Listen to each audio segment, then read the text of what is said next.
itu menghafal Quran adalah sahibul Quran dan diutamakan menjadi imam. Nah, menurut Syekh Muhammad Naziruddin Al-Albani menyatakan, ketahuilah makna dari sahibul Quran adalah orang yang menghafalnya di hati berdasarkan sabda Nabi SAW.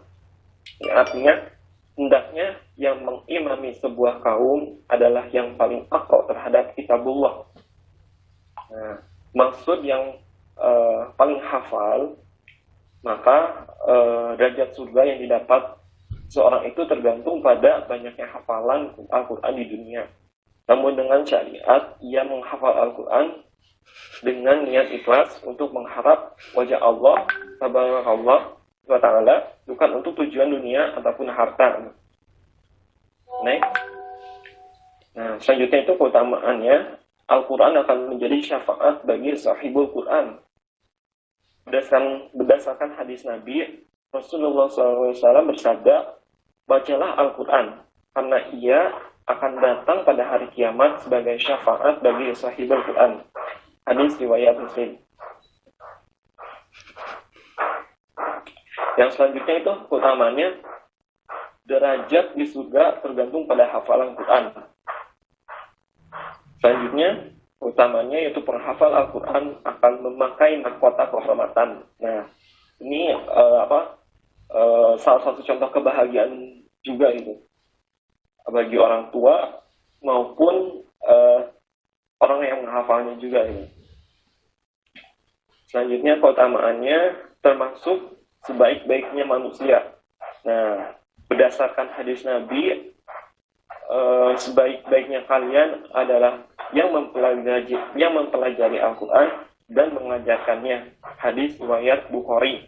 Nah, walaupun kita memang maksudnya masih awal, masih pemula, walaupun kita paham itu satu ayat, misalnya ayat Iqra itu, bacalah. Nah, walaupun satu kalimat itu, kalau misalnya kita mengaplikasikannya dan mengajarkannya gitu, Iqra, baca gitu, maka itu kan termasuk dari manusia paling baik gitu, manusia yang jadi manusia yang baik-baik gitu, sebaik-baiknya manusia gitu.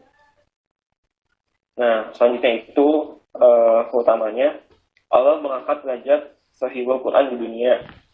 Nah, berdasarkan hadis Nabi, sesungguhnya Allah mengangkat beberapa kaum dengan Al-Quran ini dan menghinakan yang lain dengannya. Nah, berarti kan sudah jelas nih, beberapa kaum dengan Al-Quran, mengangkat beberapa kaum dengan Al-Quran ini dan menghinakan yang lain dengannya. Dengan kata lain, Allah membedakan mana orang yang derajatnya lebih tinggi dan lebih rendah gitu. Selanjutnya itu urgensi menghafal Al-Quran. Nah, jadi urgensi menghafal Al-Quran yang pertama itu yaitu meneladani Nabi Rasulullah SAW.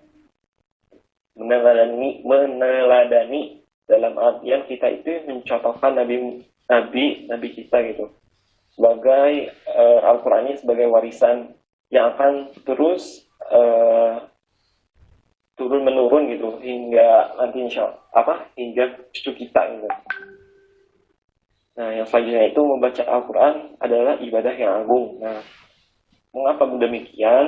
Karena membaca Al-Quran adalah ibadah, karena setiap satu huruf diganjar satu pahala.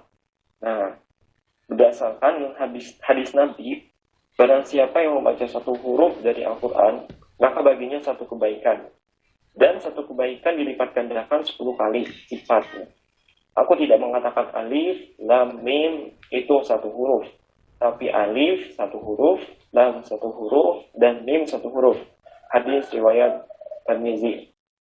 Nah, bisa dibayangkan gitu teman-teman, kalau misalnya kita membaca Al-Quran gitu, walaupun misalnya kita pun membaca satu halaman gitu tuh, menghafalnya lagi, luar biasa pahalanya dilipat gandakan gitu, banyak pula gitu. Nah, selanjutnya urgensi menghafal Al-Quran, yaitu modal utama dalam mempelajari agama. Nah, dari Ibnu Abbar mengatakan, menuntut ilmu itu ada tahapan dan tingkatan Demi yang Allah, harus demi Allah, demi dilalui. Allah, demi Allah, Barang kaget. siapa yang melaluinya, maka ia telah menempuh jalan salaf rahimahumullah.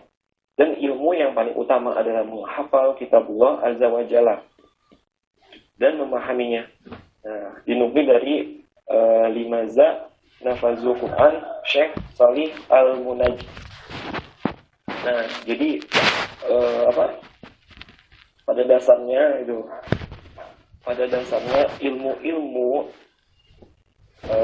tentang agama itu ya di Al-Quran sendiri gitu, di Al-Quran kemudian hadis gitu. Jadi siapa yang ingin mempelajari agama, lebih baik mempelajari Al-Quran terlebih dahulu sebelum melanjutkan mempelajari agama yang lebih jauh lagi gitu. Selanjutnya, boleh next slide. Nah, urgensi selanjutnya itu modal utama dalam berdakwah. Nah, kata para ulama, hidayah ada dua macam. Pertama adalah hidayah taufik yang ada di tangan Allah, dan hidayah al-irsyad wal bayan, yaitu dakwah yang menjadi tugas para nabi dan rasul dan juga kita, dan Al-Quran adalah sumber dari hidayah ini. Allah Ta'ala berfirman, dan sesungguhnya Al-Quran itu memberikan hidayah kepada jalan yang lebih lurus. Quran surat Al-Isra ayat 9. Nah, hubungannya itu hidayah dengan berdakwah itu karena berdakwah itu tujuannya untuk menghidayahkan gitu. Menghidayahkan orang lain itu untuk memberikan petunjuk, untuk membedakan mana yang hak dan yang mana yang batil gitu. Yang selanjutnya itu menjaga keotentikan Al-Quran.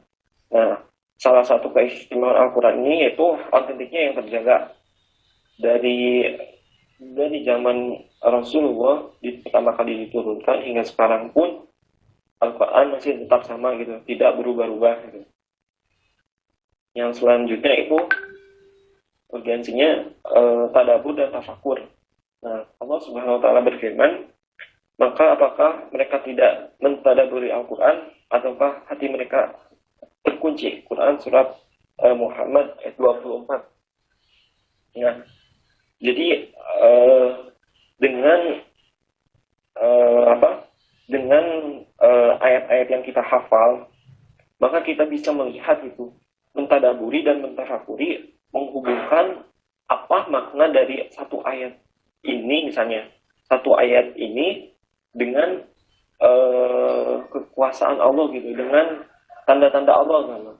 Misalnya gunung. Nah, ayat-ayat yang kita baca itu tentang masalah gunung, dan kita lihat gitu, gunung itu sebagai apa? Sebagai fondasi yang di dunia ini gitu. Contohnya itu seperti itu. Yang selanjutnya itu mengobati. Nah, Al-Quran adalah obat bagi penyakit hati dan penyakit jasmani.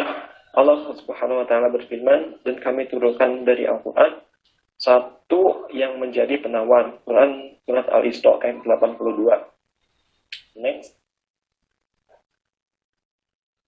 Nah, mungkin sekian yang bisa saya sampaikan. Mudah-mudahan menjadi pemicu keinginan kita untuk lebih menghafal lagi terhadap ayat-ayat Al-Quran gitu, sebagai menjadikan kita semakin dekat dengan Al-Quran gitu, semakin melekat dengan kita. Mungkin sekian dari saya. Kembali kepada moderator. Terima kasih. Wassalamualaikum warahmatullahi wabarakatuh.